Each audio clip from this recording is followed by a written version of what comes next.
चलो चलो संगवारी हो,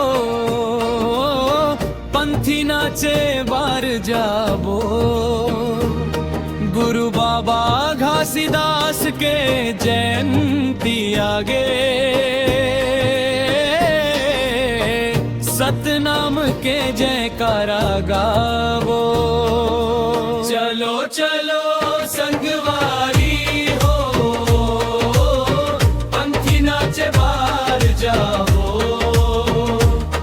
सतनाम के पंथ मन चल के, गुरु बाबा के मान बढ़ावो।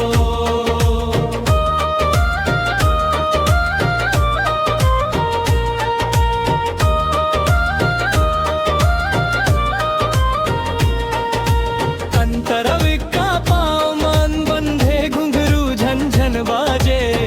सफेद धोती पहिरे देह साजे, माथे मन चंदन मन पावन होगे। गुरु बाबा के नाम मन प्राण लागे। हाथ मन सतनाम दिया जलातम, अंधियारा दूर भगाथन। चलो चलो संगवारी हो,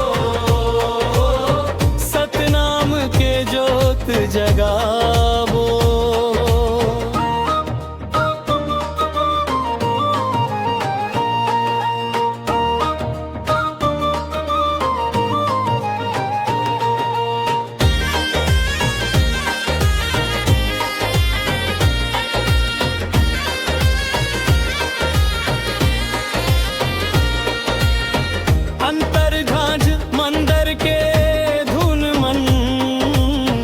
सतनाम के रस बहाथे मन मन, नाचे गावो पंथी संगवारी।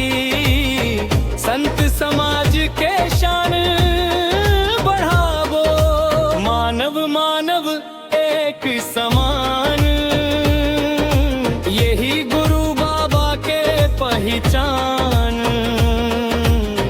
चलो चलो संगवारी हो, सतनाम के संदेश सुनावो।